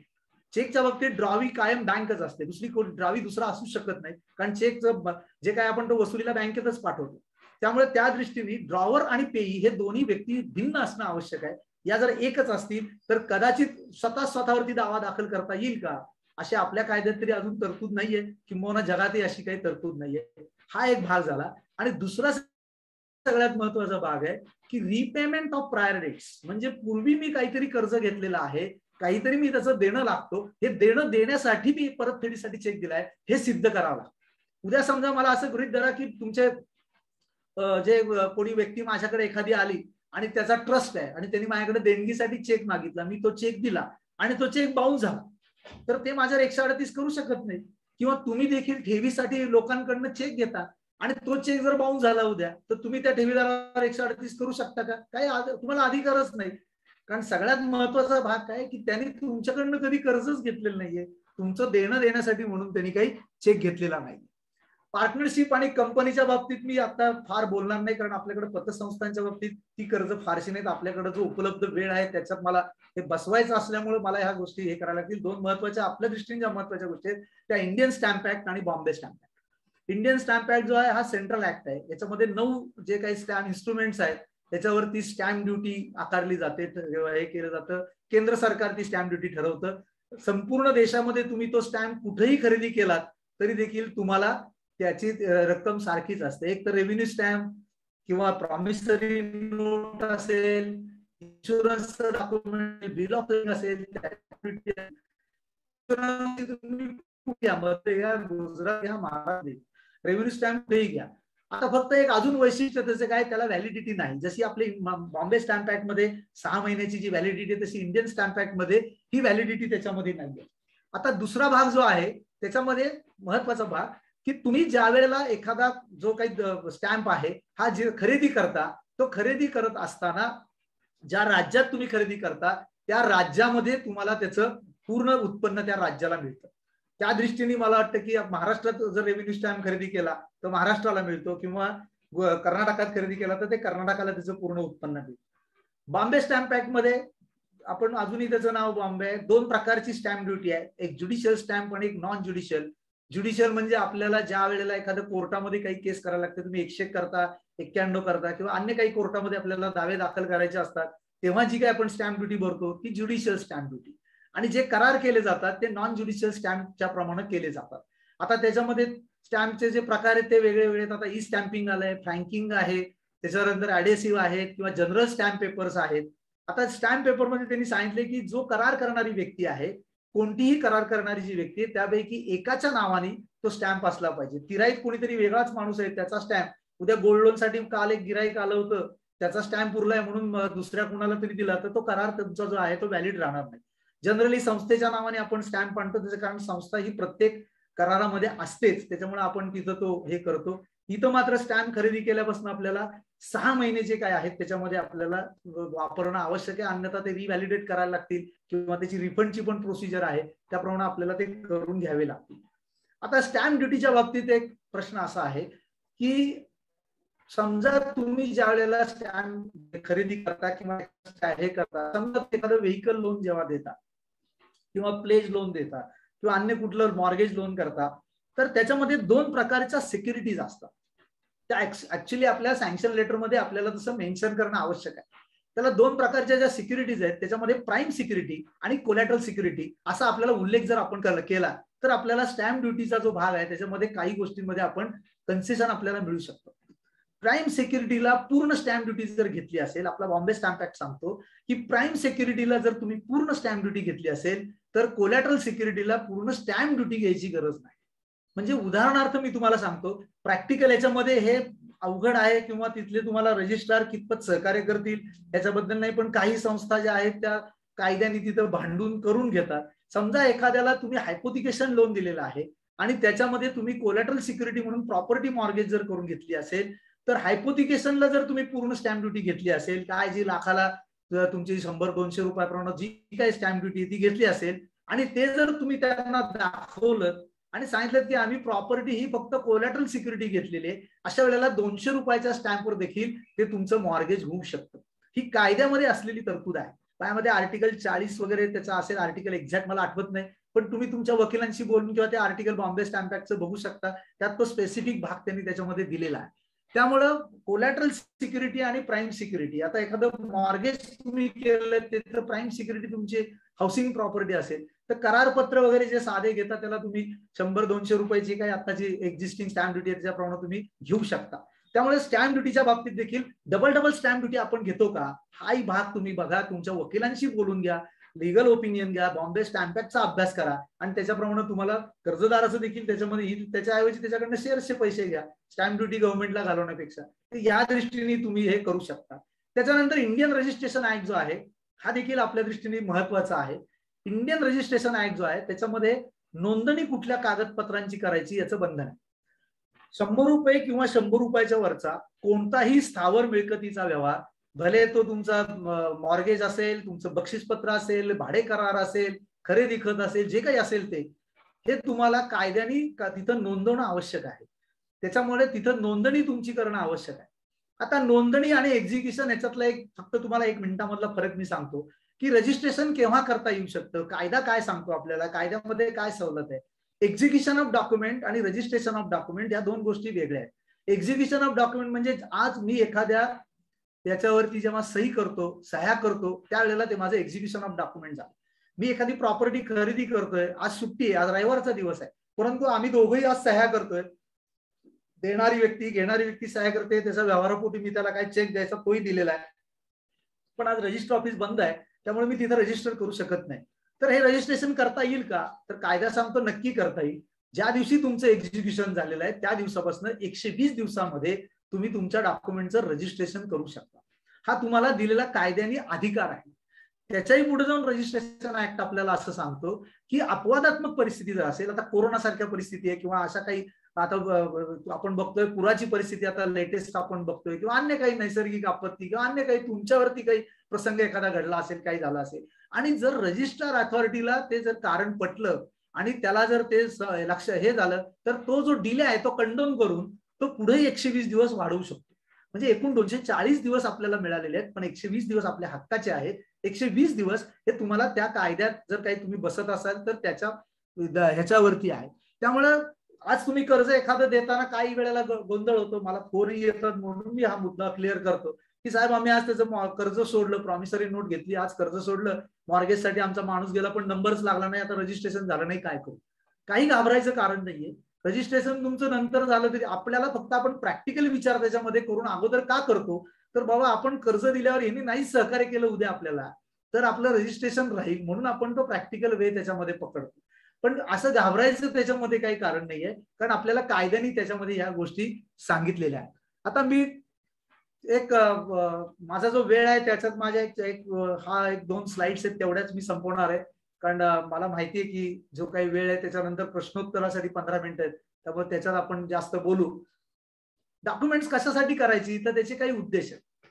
एक म्हणजे आयडेंटिफिकेशन ऑफ बॉरोवर, कर्जदार जामीनदाराची जी ओळख आहे ही तुम्हाला फक्त आणि फक्त कागदपत्रांवरच होते. म्हणजे तुमच्या कागदपत्रांवर असणाऱ्या त्याच्या सह्या आणि तुमच्या रेकॉर्डवर असणाऱ्या सह्या, हीच त्याची एक ओळख जी आहे त्याच्या खाणाखुणा आहेत. बाकी त्याचा चेहरा किंवा काय, किंवा तो येऊन गेला काय, की आता आपण थंब इम्प्रेशन वगैरे पण घेतो किंवा आपण फोटो घेतो, तो आपला एक ऍडिशनल भाग झाला. पण खऱ्या अर्थाने आपल्या दृष्टीने आपण सह्या हाच त्याच्या दृष्टीने महत्वाचा आहे. आयडेंटिफिकेशन ऑफ सिक्युरिटी, सिक्युरिटी काय आहे ही देखील महत्वाची आहे, की तारण तुम्ही काय घेतलेलं आहे हे कागदपत्रांमध्ये योग्यरित्या नोंदवलं पाहिजे. बऱ्याच वेळेला मॉर्गेजमध्ये वर्णनच चुकतं, मॉर्गेज कॉपी पेस्ट असतात, मॉर्गेज आम्ही वाचतच नाही. वकील किंवा आपल्याला मॉर्गेज देताना जुनं कुठलं तरी मॉर्गेज असतं, त्यातलं फक्त नाव गाव पत्ता एवढंच चेंज करून देतात आणि मग ते आहे तसं आपलं मॉर्गेज होतं आणि मग प्रॉब्लेम होतात. हायपोथिकेशन डीड असेल, तुम्ही तारण घेता, वाहन घेता, टीव्ही घेता, फ्रीज घेता, आता त्याचे रजिस्टर नंबर पण लिहिले पाहिजेत ना. तुमच्याकडे जोपर्यंत व्हेकलचं तुम्हाला त्याचा नंबर येत नाही आरटीओ कडनं, तोपर्यंत तुमचं काहीतरी रेकॉर्ड पाहिजे. त्यामुळे त्या ह्याच्यामध्ये असतात इन्शुरन्स पॉलिसी सुरुवातीची असते त्याच्यामध्ये असतं, किंवा तुमच्याकडे गाडी जेव्हा बघायला येत दाखवायला आणतो तेव्हा तुम्ही ट्रेसिंग करून देखील त्याचे नंबर लिहू शकता. त्यामुळे ह्या दृष्टीने सेक्युरिटीचं व्हेरिफिकेशन किंवा त्याचं आयडेंटिफिकेशन जे आहे हे तुम्हाला डॉक्युमेंट मधनच होतं. चार्ज क्रिएट करायचा असेल तर तुम्हाला डॉक्युमेंट पाहिजे, तुम्हाला कालमर्यादा ठरवायची असेल तर डॉक्युमेंट पाहिजे, तुम्ही त्याच्यावर जो व्यवहार केलाय त्यासाठी डॉक्युमेंट पाहिजे, ऑडिट पर्पजसाठी तुम्हाला डॉक्युमेंट पाहिजे. आता ऑडिट पर्पज मध्ये दोन भाग आहेत, एक रेव्हेन्यू ऑडिट आहे आणि एक लीगल ऑडिट आहे. आता तुमच्याकडे जे सीए येतात ते जनरली रेव्हेन्यू ऑडिट करतात, पण काही संस्थांमध्ये आपण एखादं डॉक्युमेंट केलं, एखादं कर्ज वितरण केलं आणि आपल्या संस्थेच्या क्षमतेनुसार आपली रिस्क बेरिंग कॅपॅसिटी किती आहे, किती जास्तीत जास्त रकमेचं कर्जाची जोखीम आम्ही स्वीकारू शकतो, या अनुषंगाने संस्था स्वतःचं धोरण ठरवून कर्ज वितरणानंतरचं एक लीगल त्याच्यामध्ये वकील जे आहेत ज्यांनी लीगल ओपिनियन अगोदर दिले त्याच्यापेक्षा वेगळा वकील त्याच्याकडनं एन्फोर्समेंट सर्टिफिकेट देखील घेण्याची पद्धत काही संस्थांमध्ये किंवा बँकांमध्ये आहे आणि ही चांगली पद्धत आहे. कारण मुळात काय होतं की कागदपत्र करताना काही वेळेला आपण प्रॅक्टिकली आपले घाई असते, आपल्याला कर्ज वितरण करायचं हे असतं आणि ह्याच्यामध्ये एखादी गोष्ट राहून जाते आणि त्याचे आणि आपले जोपर्यंत संबंध चांगले आहेत तोपर्यंतच तो सहकार्य करण्याच्या मानसिकतेमध्ये असतो. जो ज्या वेळेला त्याचे संबंध बिघडतात त्यावेळेला तो आपल्याला काहीही सहकार्य करत नाही. आणि मग कोर्टात जाताना जर आपल्या लक्षात आलं की या कागदपत्रांवर या गोष्टी राहिल्यात, सहीच राहिली, मॉर्गेज चुकले, अमुक झाले, हे जे काय आहे हे जर तसं राहिलं गेलं तर ती आपली पंचायत होते. म्हणून वेळीच जर आपल्या लक्षात आलं तर लीगल ऑडिटची देखील पद्धत तुम्ही सुरू करायला हरकत नाही. जिथं मोठी मोठी कर्ज वितरण होतात त्या ठिकाणी कॉन्ट्रॅक्ट तुम्ही काय केलाय त्याच्याबरोबर आहे. सगळ्यात महत्वाचा भाग सेफ्टी ऑफ फंड्स आहेत. तुम्ही लोकांचे पैसे घेऊन आपण तिसऱ्या माणसाला पैसे देतोय, त्यामुळे आपल्याकडे काही इन्शुरन्स कव्हरेज नाहीये बँकांसारखं, निदान त्यांच्याकडे 5 लाखाचं कव्हरेज तरी आहे, आपल्याकडे 1 रुपयाचं कव्हरेज नाहीये. आपलं कर्ज जे आहे ते जेवढं चांगलं असेल, कर्जाची कागदपत्र, आपण कोणत्या कर्जदारासमोर जास्त नतमस्तक होतो तर जिथं आपली कमतरता असते तिथं आपल्याला जास्त तडजोड करायला लागते आणि ही कागदपत्रांची आपल्याला जिथं आपली कमतरता असते तिथं आपल्याला जास्त तडजोड करायला लागते. त्यामुळे आपली कागदपत्र तिथं चांगली असणं आवश्यक आहे. किंबहुना नफा आणि कागदपत्र याचा देखील आता संबंध आलेला आहे. जेव्हा एमपी आम्हाला नव्हतं तेव्हा हा विषय नव्हता, आपल्याला माहिती नफा म्हणजे काय, उत्पन्न वजा खर्च, कागदपत्रांचा काय संबंध. परंतु जर एखादं कर्ज तुम्ही सुरक्षित आहे असं समजताय आणि ते D1 कॅटेगरीमध्ये असेल आणि तुमच्या स्टॅट्युटरी ऑडिटरनी जर कागदपत्र सगळी तपासून जर असा रिमार्क मारला की इट इज नॉट अनसेक्युअर्ड, तर त्यावेळेला तुम्हाला त्याची तरतूद जी आहे ती असुरक्षित कर्जाच्या हिशोबाने करायला लागेल आणि तुम्ही केलेली तरतूद वाढणार आहे, म्हणजे इनडायरेक्टली तुमच्या नफ्यावर देखील त्याचा परिणाम तुम्हाला होणार आहे. डॉक्युमेंटचं सिलेक्शन कुणी करायचं, तर डॉक्युमेंटचं सिलेक्शन तुम्हाला कदाचित वाईट वाटेल पण बऱ्याच ठिकाणी सेट लावलेले असतात आणि शिपाई करतो. माझं मत असं आहे की असं होऊ नये, कारण डॉक्युमेंटचं सिलेक्शन करताना तुम्हाला बऱ्याच गोष्टी बघाव्या लागतात की बाबा कॉन्स्टिट्यूशन कर्जदाराची काय आहे, कर्जदार कोण आहे, इंडिव्हिज्युअल आहे, प्रोप्रायटरी फर्म आहे, कंपनी आहे, पार्टनरशिप आहे, ट्रस्ट आहे, निरक्षर आहे, काय जे असेल ते. त्याच्यानंतर कर्ज कोणत्या प्रकारचं तुम्ही देताय, त्याला मुदतीचं कर्ज देताय का, खेळत्या भांडवलासाठी काही कर्ज कॅशलीट स्वरूपाचं कर्ज देताय का, तो कोणत्या प्रकारची तुम्हाला सिक्युरिटी देतोय, पेपर सिक्युरिटी आहे का, म्हणजे एफडी आहे, LIC आहे, काय आहे, किंवा काही पेड स्टॉक देतोय, व्हेकल देतोय, एखादी प्रॉपर्टी देतोय, आणि चार्ज कोणत्या प्रकारचा तुम्ही क्रिएट करताय, प्लेज करताय का, प्लेज म्हणजे सोने तारण किंवा वेअर हाऊस लोन वगैरे जे असतात ती प्लेज लोन आहेत, हायपोथिकेशन आहे का. आता हायपोथिकेशन मध्ये 3 प्रकारचे स्टॉकचं हायपोथिकेशन वेगळं आहे, मशिनरी हायपोथिकेशन वेगळं आहे, प्रत्येकाचे कंटेंट्स वेगळे आहेत. तुम्ही शिपायला सांगितलं नुसतं हायपोथिकेशन घेऊन येतो, कुठलं आणलं तर तुम्हाला काय करणार त्याचं, त्यामुळे मॉर्गेज आहे का, ह्या गोष्टी आहेत का. तर याच्या दृष्टीने डॉक्युमेंटचं सिलेक्शन ॲडॉक बेसिसवर न करता मुळात हितच आपलं जी काय आहे ती महत्वाची गोष्ट आहे. आता मुळात ह्या डॉक्युमेंटमध्ये काय आहे हे आपण आता शेवटच्या 5 मिनिटामध्ये किंवा 10 मिनिटामध्ये आहे ते आपण बघूया. डॉक्युमेंटचं वर्डिंग जर बघितलं तुम्ही तर तुमच्या लक्षात येईल, कर्जदार जामीनदार हे तुम्हाला डॉक्युमेंट लिहून देतात. तुमच्या डोळ्यासमोर तुम्ही तुमची वचन चिठ्ठी आणा किंवा प्रॉमिसरी नोट आणा, ते म्हणतात आय किंवा वी प्रॉमिस टू पे, आम्ही वचन देतो की. याचा अर्थ कर्जदारांनी तुम्हाला डॉक्युमेंट लिहून दिलेली आहे. तुम्ही प्रत्यक्षात ती लिहून घेत असलात तरी ती कर्जदारांनी लिहून दिलेली तुम्हाला आहे. आता हे जर सिद्ध करायचं आहे आपल्याला तर मुळात त्यातली शब्दरचना आपली जी आहे ती फार बोजड असता कामा नये आणि सगळ्यात महत्वाचा भाग ती एकाच शाईमध्ये आणि एकाच हस्ताक्षरामध्ये लिहिलेली असली पाहिजे. त्याच्यामध्ये शाई आणि हस्ताक्षर जर बदललं तर त्याच्याला अल्टरेशन ऑफ डॉक्युमेंट असं म्हटलं जातं. कोर्टामध्ये कर्जदार जामीनदार तिथं ऑब्जेक्शन घेतात किंवा त्यांचे वकील ऑब्जेक्शन घेतात, ते म्हणतात हा मॅटर आम्ही कर्ज घेतलं तेव्हा नव्हता, आम्ही सह्या केल्या तेव्हा नव्हता, हे नंतर आमच्या अपरोक्ष वाढवलेलं आहे. करार कायदा पुन्हा इथं येतो. करारामध्ये म्हटलेलं आहे 2 व्यक्तींमध्ये जेव्हा करार येतो त्यावेळेला त्याच्यामध्ये अधिक पारदर्शकता असली पाहिजे. कोणालाही अंधारात ठेवून अर्धवट माहिती देऊन किंवा दागदपटशा दाखवून कुठलाही जर करार केला असेल तर तो कायद्याने वैध होत नाही. त्यामुळे तिथं आपल्याला या गोष्टी बघायला लागतात. शाई देखील कुठली वापरायची तर निळी किंवा काळीच वापरा. उगाच लाल शाई अमुक शाई हेही वापरायची गरज नाही. ऑडिटर तुमचे आहेत त्यांना देखील सांगा की याच्यावरती फराटे मारू नका. बऱ्याच ठिकाणी ऑडिटर फराटे मारताना असतात, तुमचे लाल फराटे मारतील, हिरवे फराटे मारतील. गरजच नाही ना, असं त्यांच्याही कुठं ऑडिट कोड ऑफ कंडक्ट मध्ये असं लिहिलं नाही फराटे मारा. असं जर म्हणत असतील तर तुम्ही त्यांना एक सांगा की साहेब ही जशी प्रॉमिसरी नोट आहे तुमच्या खिशात 500ची नोट तिथं ती काढा, ती देखील प्रॉमिसरी नोट आहे, मी त्याच्यावर फराटा मारतो देतो तुम्हाला, चालती का बघूयात. जर ती प्रॉमिसरी नोट फराटा मारलेली चालत नाही तर माझी कशी चालेल म्हणून मलाही प्रॉब्लेम येईल ना. त्यामुळे याच्यामध्ये डॉक्युमेंट जे आहेत की तुमची प्रॉपर त्याचं वर्डिंग त्याच्यामध्ये असलं पाहिजे. स्टॅम्प देखील तुम्ही जे लावता ते उगाच घेतले म्हणून घेऊ नका. त्या डॉक्युमेंटला तो स्टॅम्प प्रॉपर वरती लावून तो कशासाठी लावलाय, जर काही एकापेक्षा अनेक स्टॅम्प असतील तर त्याचं कंटिन्युएशन असलं पाहिजे, सह्या असल्या पाहिजे, लिहून घेणार कोण आहे, लिहून देणार कोण आहे,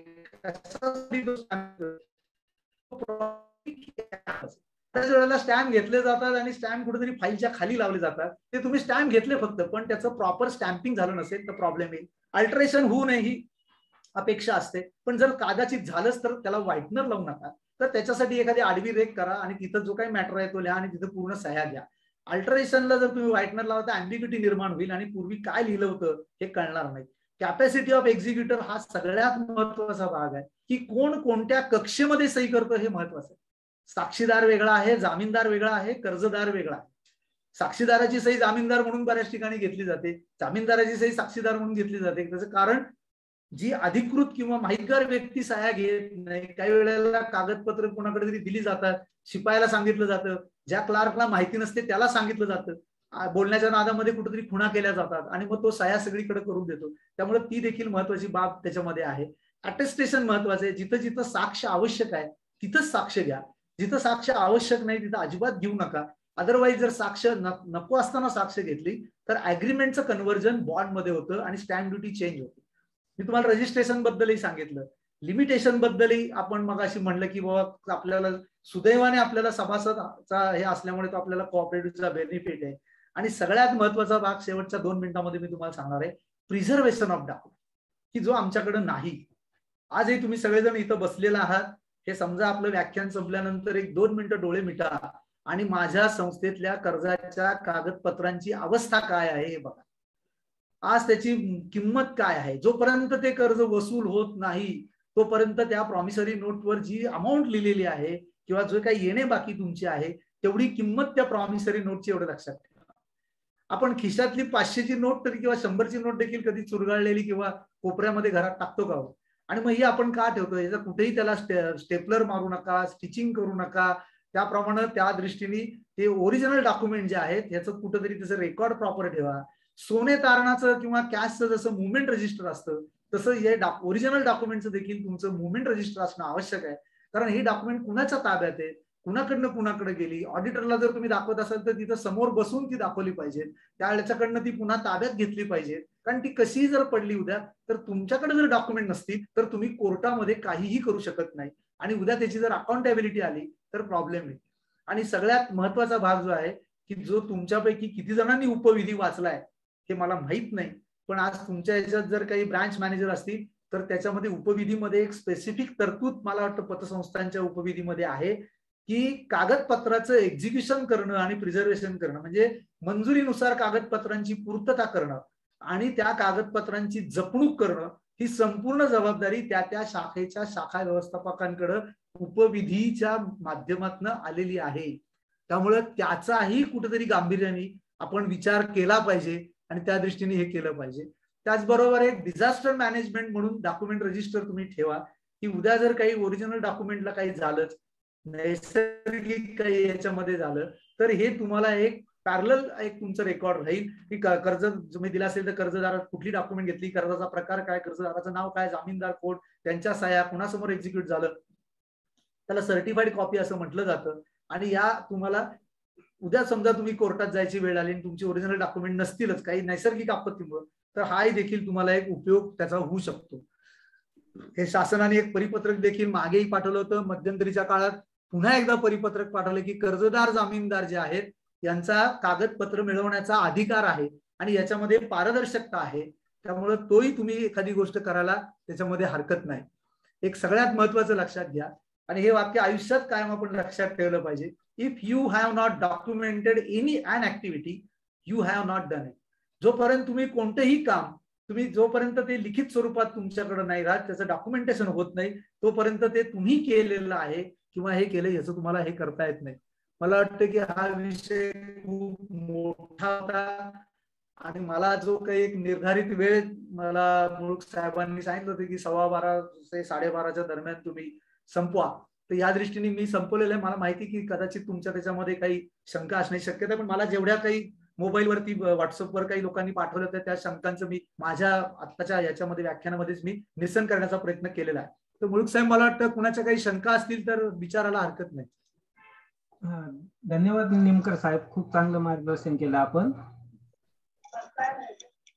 नमस्कार सर. हॅलो. हा बोला बोला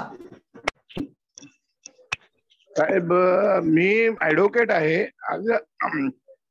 काही केसेस चालवताना असं लक्षात येतं की डॉक्युमेंट आपण जे सांगितलं स्टॅम्प पेपरला व्हॅल्यू हे नसते, व्हॅलिडिटी नसते, परंतु आपण जे लोन बॉन्ड एक्झिक्यूट करतो, समजा आपण आजच्या दिवशी लोन बॉन्ड एक्झिक्यूट केलेले आहेत आणि ते अगोदरच फ्रँकिंग केलेले असतात, तर ते लोन डॉक्युमेंट नंतर ट्रायलच्या वेळेला डिस्प्यूट होऊ शकतात. तर याबद्दल काही शासनात परिपत्रक आहे? काय सांगितलं ऐका, मी सांगितलं इंडियन स्टॅम्प जो आहे त्याला व्हॅलिडिटी नाहीये. बॉम्बे स्टॅम्पला 6 महिन्याची व्हॅलिडिटी आहे. इंडियन स्टॅम्प मध्ये revenue stamp, bill of lading, insurance, promissory नोटचे जे येतील त्याला व्हॅलिडिटी नाहीये. मी बॉम्बे स्टॅम्पला व्हॅलिडिटी आहे हे सांगितले. 6 महिने तो चालतो, अदरवाईज त्याच्या पुढे मी सांगितलं तो रिव्हॅलिडेट करायला लागेल, नाहीतर त्याचं रिफंडची प्रोसिजर. हॅलो, ऐकायला येते? हो येते. निकम साहेब धन्यवाद. माझे 2 प्रश्न आहेत. तो पहिला प्रश्न असा आहे साहेब, त्याच्यामध्ये थोडा आजचा विषय त्या विषयाला धरूनच आहे, पुढचा विषय आहे त्याच्यामधला, पण आजचा काय वसुलीचा विषय नाहीच आहे. तरी सुद्धा याला एक आपण ज्ञात असेल तरी सांगावं सगळ्यांना. आपण सेंट्रल गव्हर्नमेंटचे ज्या कर्जदार असेल किंवा जामीनदार असेल तर त्यांची वसुली करण्यासाठी पतसंस्थांना खूप अडचण येते, तर त्याच्यासाठी काय वेगळी डॉक्युमेंट्स आपल्याला काय घ्यावी लागेल का? विषय 2 आहे. 138 प्रमाणे चेक जेव्हा बॉन्ड्स होतो त्यावेळेस जामीनदारावरती आपण सुद्धा दावा दाखल करू शकतो का?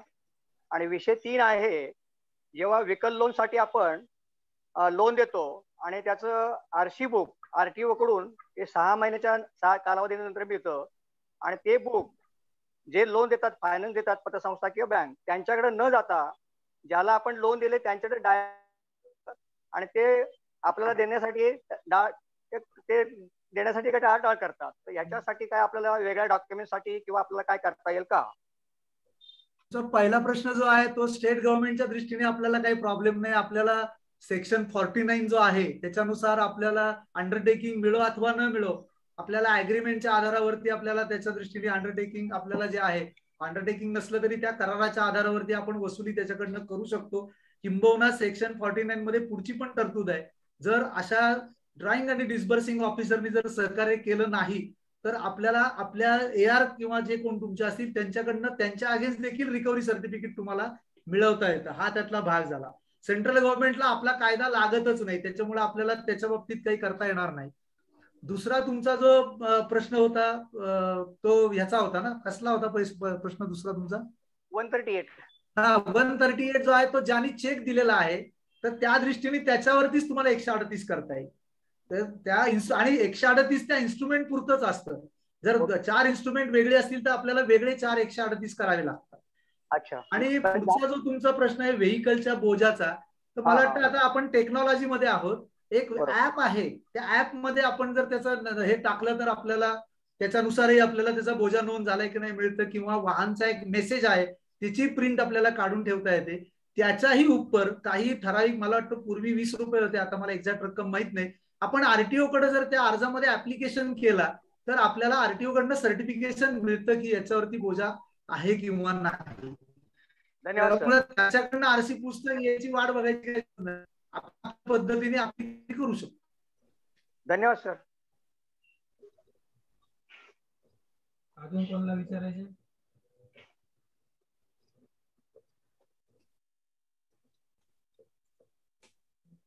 दत्तात्रय पाटील आपल्याच विचारायचे का?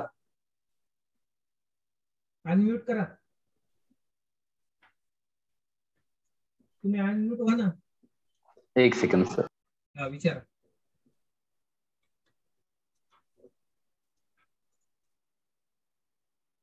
ऐकायला येत नाही.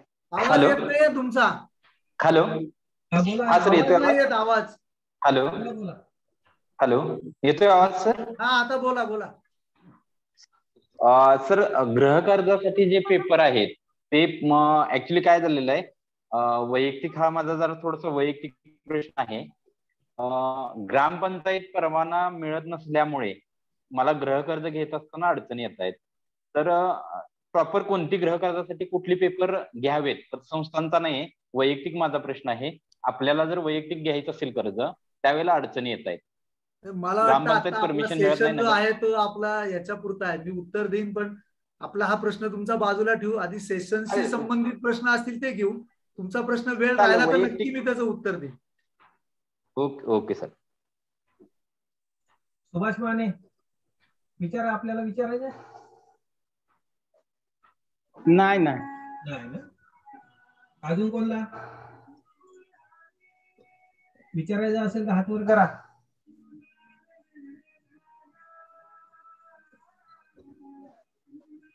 कृष्णदेव कंसे यांना विचारायचे. विचारा कंसे साहेब विचारा. हा साहेब मला एक विचारायचं होतं, कोणते कर्ज घेताना ऍडिशनल LIC ज्या लोकांच्या असतात त्या आपण तारण घेऊ शकतो का? ऍडिशनल कर्जाला तारण म्हणून. एक लक्षात घ्या, ऍडिशनल सिक्युरिटी घ्यायला कुठलंही बॅन नाहीये आणि मी तर म्हणेन प्रेफरेबली ऍडिशनल LIC तुम्ही घ्या. कारण आपल्या दृष्टीने त्याचं ठीक आहे, त्याचं मूल्य किती आहे, सरेंडर व्हॅल्यू किती आहे, ह्याच्यापेक्षा देखील उद्या भविष्यामध्ये त्याच्या दृष्टीने काही कमी जास्त झालं तर आपले पैसे त्याच्यात काही अंशिका विना सुरक्षित होतात. ते असाइन करा. पण एक काम करा, फक्त LIC घेऊन थांबू नका. दरवर्षी तो प्रीमियम भरतो का नाही भरत याची खात्री करा. लॉकडाऊन मध्ये सर आम्ही एकाला 35 लाखाचं कर्ज दिलं होतं आणि त्यामध्ये त्याच्या 18 लाखाच्या सरेंडर व्हॅल्यूच्या आम्ही पॉलिसी असाइन करून घेतल्या होत्या. राजस्थानच्या पॉलिसी होत्या. तो कर्जदार राजस्थानमध्ये जाऊन कोरोनानं एक्सपायर झाला, पण त्या कर्जाची फेस व्हॅल्यू आम्हाला जवळ 42 लाख मिळाली. आम्ही त्याचं 35 लाखाचं कर्ज 38 लाख वसूल करून राहिलेले पैसे आम्ही त्याला दिले. पण अनसिक्युअर पागडीचं कर्ज घरात घेतला, पार्टीच्या कर्जावर कर्ज दिला असताना सोय आम्ही 18 लाखाची पॉलिसी म्हणून त्याला कर्ज दिला आम्ही. पण ते कर्ज आमचं सुरक्षित वसूल झालं. पॉलिसी हा घ्यायला अजिबात हरकत नाहीये. किंवा काही आता तुम्ही जर बघितलं तर प्रायव्हेट सेक्टर किंवा नॅशनलाइज बँका या स्पेसिफिक लोनच्या बाबतीत स्वतःच पॉलिसी उतरवतात कर्जदाराची. पॉलिसी उतरणं पण गरजेचं आहे. एखादं कर्ज देताना आपण पॉलिसी. आता त्याचं कसं आहे, टॅक्सेशन पडत नाही ना हे बघायला पाहिजे. त्याच्यावर तो प्रीमियम किती येतो, काय येतो. बऱ्याच वेळेला त्याचा गैरवापर पण केला जातो, गैर गोष्टी पण होतात. नाही, एखादं मोठे टर्म लोन देताना साहेब एखादा 10 लाख देतो आपण, टर्म लोनची पॉलिसी आपण घेऊ शकतो. नाही हरकत नाही, करायला हरकत नाही. त्याची फक्त तुमच्या स्वेच्छेने होणं आवश्यक आहे, त्याच्या आणि तुमची. कारण त्याच्यामध्ये काही वेळेला अशा गोष्टी घडतात की त्या कंपल्सरी केल्या जातात आणि त्याच्यामधनं मग उगाच वेडं वाकडं काही होतं. ते होऊ नये एवढीच फक्त अपेक्षा आहे, बाकी काही नाही. Thank you sir.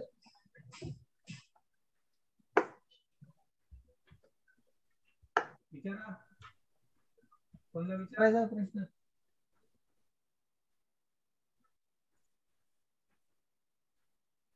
ते प्रश्न नसेल तर मगाशी ज्यांनी 8चं विचारलं त्यांना मला सांगायचे की आता राज्य सरकारने अध्यादेश काढलेला आहे आणि 8वरती आता बोजा नोंद करता येते. मधल्या काळामध्ये 8वरती बोजा नोंद होत नव्हती. त्यामुळे आता काही नागरी बँकांनी 8वरती कर्ज द्यायला सुरुवात केलेली. फक्त एनए प्रॉपर्टी असणं आवश्यक आहे त्याच्यात.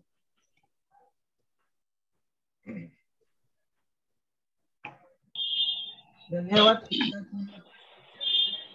मी फेडरेशनचे अध्यक्ष नलवडे साहेबांना विनंती करतो की आपण मार्गदर्शन करावे. आजच्या कर्ज मंजुरीनंतर कर्ज ची उचल देण्याच्या संदर्भामध्ये काय प्रिकॉशन घ्यायला पाहिजे या विषया संदर्भामध्ये आजचे व्याख्याते गणेश निमकर साहेब आणि आजच्या या वेबिनार साठी उपस्थित सर्व आपल्या फेडरेशनचे सर्व पदाधिकारी, सर्व संचालक, फेडरेशनचे सीईओ, फेडरेशनचे कर्मचारी आणि विविध पतसंस्थांमधील सर्व आजचे प्रतिनिधी, डॉक्युमेंट्स आणि डॉक्युमेंटेशन हे फार महत्वाच्या टर्म्स निमकर साहेबांनी आपल्याला सुरुवातीच्याच आपल्या व्याख्यानामध्ये सांगितल्या आणि मला या कर्ज वितरणापूर्वी घ्यावयाची काळजी या विषया संदर्भामध्ये अनेक गोष्टीचा उलगडा त्यांनी करण्याचा प्रामाणिकपणे प्रयत्न केलेला आहे आणि दुर्दैवाने आपल्या महाराष्ट्र कोऑपरेटिव्ह सोसायटी ऍक्ट मध्ये शिक्षणानंतर एखाद्याने शिक्षण घेतलं तर घेतलेलं शिक्षण याला काही मार्क्स देण्याची किंवा त्याच्यावर अधिकृत अभिप्राय देण्याची पद्धत आहे, परंतु प्रशिक्षण घेतल्यावर मात्र कुठल्या प्रकारची परीक्षा घेतली जात नाही. त्याच्यामुळे निमकर साहेब असोत किंवा अन्य आणखी अनेक व्याख्याते आहेत, अनेक जाणकार मंडळी आहेत, यांनी प्रतिनिधींना, समोरच्या ऑडियन्सला अनेक महत्वाच्या गोष्टी सांगत असतात. त्याच्यातल्या किती लोकांना त्या आकलन झाल्या आणि त्या आकलन झालेल्या गोष्टी त्या आपल्या संस्थेमध्ये याची अंमलबजावणी कशी करणार याचं मोजमाप हे कुठेही दुर्दैवाने राज्यामध्ये नाही आणि यासाठी आपल्याला आपल्या स्तरावर काहीतरी निर्णय भविष्य काळामध्ये घ्यावा लागेल. बृहन्मुंबई नागरी सहकारी पतसंस्था फेडरेशनच्या या कोरोना काळामधील ऑनलाईन शिबिरामध्ये जवळजवळ 400च्या पुढे काही शिबिरामध्ये आकडा गाठलेला आहे. आज जवळजवळ 300 पर्यंत आकडा गाठलेला आहे. परंतु याच्यामध्ये किती लोकांनी त्याची माहिती जर या ठिकाणी परीक्षा घेतली, निमकर साहेबांनी एक प्रश्नपत्रिका काढली आणि सांगितलं की मी सुरुवातीला काय म्हणालो, नंतर एखादा कर्जरोखा आहे, स्टॅम्प्स आहे, स्टॅम्पची व्हॅलिडिटी किती महिने असेल, त्याचं उत्तर त्यांनी सांगितलं 6 महिने असते आणि पुन्हा तुम्हाला 6 महिन्यापर्यंत वाढवता येते आणि 240 दिवसापर्यंत तुम्ही हे करू शकता वगैरे वगैरे असे अनेक फार महत्वाचे मुद्दे त्यांनी याच्यामध्ये सांगितले. आपला दुसरा लॅक्युना पूर्ण कोऑपरेटिव्ह सोसायटी ऍक्ट मध्ये आहे की जे आपल्याकडे ज्युडिशियरी आणि क्वासी ज्युडिशियरी या न्याय दान करण्याच्या ज्या सिस्टम्स आहेत, एखाद्या सिस्टमने न्यायदेवतेने एखाद्या वादी किंवा प्रतिवादीच्या विरोधामध्ये जर निकाल दिला आणि त्याच्या वरच्या कोर्टाने जर त्याला स्टे केला किंवा ती ऑर्डर डिसमिस केली, बाळूसाहेब दिसत नाहीत, तर ती ऑर्डर जर डिसमिस झाली तर त्याच्या संदर्भामध्ये अधिकृत त्याला पनिशेबल कुठली सुविधा या पूर्ण देशाच्या न्याय यंत्रणेमध्ये नाही, राज्यामध्ये नाही. पण किमान सहकारामध्ये अनेक गोष्टी, ज्या गोष्टी मला इथे बोलता येणार नाही आणि असे अनेक विषय आहेत की त्या विषयाला कोणीतरी वाचा फोडली पाहिजे आणि आपलं हे मुंबईतलं फेडरेशन भविष्य काळामध्ये हळूहळू या गोष्टीला आम्ही हात घालणार आहोत. गणेश निमकर साहेब आणि त्यांचे यापूर्वीचे अनेक व्याख्यात्यांनी असंच चांगली लोकांना फार चांगल्या गोष्टी पतसंस्थांच्या बाबतीमध्ये सांगितल्या, अनेक कायद्याबाबत सांगितल्या, निगोशिएबल इन्स्ट्रुमेंट ऍक्ट मध्ये सांगितल्या, अनेक गोष्टी व्हायला संदर्भात सांगितल्या, तुमच्या 600 मार्कच्या ऑडिटच्या संदर्भात सांगितल्या. आता कोरोनाच्या ह्या 2 वर्षाच्या पिरियड मध्ये एक लक्षात आलं की संपूर्ण सहकार जर ऑनलाईन झाला तर या राज्यातल्या सहकारावर काय काय परिणाम होऊ शकतो.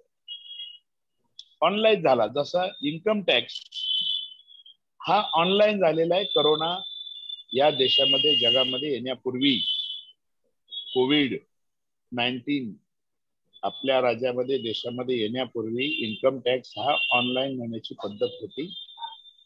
तुम्हाला डॉक्युमेंट्स अपलोड करता येत होते, आजही करता येत आहेत. आम्हाला जे चित्र दिसलं की ऑनलाईन पद्धतीने न्याय लवकर मिळतो, ऑनलाईन पद्धतीने वेळ वाचतो, ऑनलाईन पद्धतीने रकमेची बचत होते, ऑनलाईन पद्धतीने फ्रस्ट्रेशन टळतं, ऑनलाईन पद्धतीने ट्रान्सपरन्सी हा जो फार महत्वाचा टर्म आहे याला बळकटी मिळते आणि न्याय व्यवस्था मग ती ज्युडिशरी असो क्वासी ज्युडिशरी असो ते या ठिकाणी होतात. आणि आपल्या मुंबई फेडरेशनची या बृहन्मुंबई नागरी सहकारी पतसंस्था फेडरेशनची राज्यामध्ये थकीत कर्ज वसुली प्राधिकरण अस्तित्वात आणण्यासाठी पाठपुरावा करणे आणि दुसरा आमचा महत्वाचा जो विषय आहे की राज्यातला महाराष्ट्र राज्यातला सहकार हा ऑनलाईन व्हायला पाहिजे.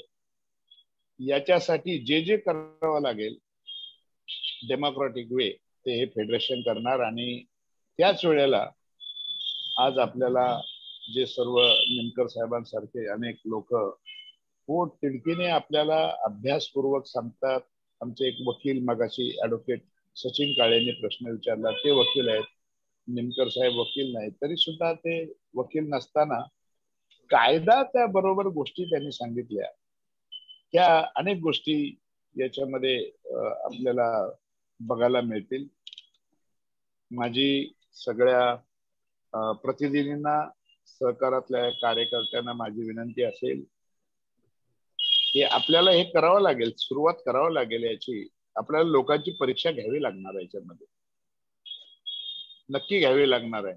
शिकवलं, आज मला वाटतं 300 पर्यंत प्रतिनिधी त्याच्यामध्ये भाग घेत आहेत. किती लोकांनी आकलन करून घेतलं आणि याचा उपयोग आपल्या संस्थेमध्ये तर आणि तरच आपल्याला खऱ्या अर्थाने सहकारामध्ये सर्वसामान्य माणसाला न्याय मिळेल. राज्याची लोकसंख्या 12-12.5 कोटी असताना आम्ही सगळेजण शासकीय निमशासकीय कार्यकर्ते सहकारातले कार्यकर्ते अनेक विद्वान लोक सांगतात की राज्यातली 60% लोकसंख्या ही सहकाराची इथून ना कुठून तरी सभासद आहे. आम्ही परवा एका अथॉरिटी बरोबर बोललो, हे खोटं आहे. एक व्यक्ती ही 20-20 ठिकाणी सभासद आहे, 20-20 ठिकाणी. आणि एका व्यक्तीला एकाच संस्थेमध्ये जर अर्बन क्रेडिट असेल तर अर्बन क्रेडिट मध्ये तुम्हाला कुठल्या तरी एकाच ठिकाणी तुम्हाला सभासद होता येईल. एक व्यक्ती नलवडे जर 10 पतसंस्थांमध्ये सभासद असेल तर सभासदांची 60% जी भागीदारी आहे असं आपण म्हणतो हे खोडून निघेल. आणि म्हणून हे कुठेतरी माझ्या माहितीप्रमाणे हे 1-2 कोटीच्याच घरात असेल. म्हणून सहकाराचा खरा फायदे दुर्लक्षित माणसाला मिळालेले नाहीत, त्याला पल्ला खूप दूर आहे. आणि असे अनेक किचकट विषय आहे. कारण एवढे वर्ष झाली, म्हणजे 100 वर्ष झाली सहकाराला, अमुक झालं तमुक झालं. आपण मोठमोठ्या नेत्यांची नावं घेतो, रोजांची नावं घेतो. स्वर्गवासी वसंतदादा पाटील साहेबांनी आपल्याला बळकटी दिली. या क्षेत्रामध्ये आर्थिक पत नसणाऱ्या कार्यकर्त्याला बाजारामध्ये पत तयार करून दिली. किती लोक आर्थिकदृष्ट्या सक्षम झाले याचं कुठलंही आपल्याकडे मोजमाप राज्याच्या यंत्रणेकडे सरकारकडे नाही. आणि हे आपल्याला करून घेण्यासाठी कार्यकर्ता हा सक्षम व्हायला पाहिजे आणि खऱ्या अर्थाने व्हायला पाहिजे. ते जर नाही झाला आपला बोलाचीच कडी आणि बोलाचाच भात होईल. लोकांचं आर्थिक गोष्ट ही सुधारली पाहिजे. लोकांना एज्युकेशन हा प्रायोरिटीचा विषय असायला पाहिजे. आणि एज्युकेशन हा प्रायोरिटी मध्ये सहकाराचा आजचा प्रशिक्षण आहे, भले ऑनलाईन असेल ऑफलाईन असेल, उद्या भविष्यात ऑफलाईन होईल किंवा न होईल, जे काय असेल ते. लोकांना याचा फायदा मिळाला पाहिजे आणि तो मला मिळतोय. मी राहतो त्या चाळीमध्ये एकूण 12 खोल्या आहेत आणि प्रत्येक खोलीतला प्रत्येक जण कुठे ना कुठे सभासद आहे, पतसंस्थेत आहे, बँकेत आहे, अमुक आहे, तमुक आहे. म्हणजे मी 50 वर्ष सभासद आहे. त्याची आर्थिक परिस्थिती पूर्वी 50 रुपयापर्यंत होती, ती 51 व्हायला पाहिजे, 52 व्हायला पाहिजे, पण तो आज 25 रुपयाच्या 20 रुपयाच्या खाली आला. याचा अर्थ तथाकथित आमचा कागदावरचा सहकार लोकांच्या त्या सहकाराची गंगा गरजू माणसापर्यंत त्याला फायदा होईपर्यंत पोहोचवण्यामध्ये आमच्यासारखे कार्यकर्ते कमी पडले, की आपण प्रामाणिकपणे मान्य करायला पाहिजे. आणि या कामी सर्व स्तरावर सगळ्यांनी आपल्याला एकमेकाला याच्यामध्ये सहभागी करून एकमेकाला मदत करायला पाहिजे. तेव्हाच निमकर साहेब सारखे आणि त्यांचे अनेक व्याख्याते या राज्यामधले यांचा खऱ्या अर्थाने सहकारी संस्था, मग पतसंस्था असो, नागरी बँक असो, अर्बन बँक असो, स्टेट कोऑपरेटिव्ह बँक असो, मजूर असो, हाऊसिंग असो, कुठली संस्था असो, त्याच वेळेला सभासदाला सभासदाचा अधिकार प्राप्त झाल्यानंतर तो बेनिफिशरी होईल, नाही तर याचा काय उपयोग नाही. आपण चांगल्याची अपेक्षा करूया. पुन्हा एकदा फेडरेशनच्या वतीने आपल्या सगळ्यांचं स्वागत करतो. प्रामुख्याने निमकर साहेबांचं या ठिकाणी आभार मानतो, अभिनंदन करतो आणि मी माझं या ठिकाणी विचार या ठिकाणी थांबवतो. जय हिंद, जय महाराष्ट्र. धन्यवाद साहेब.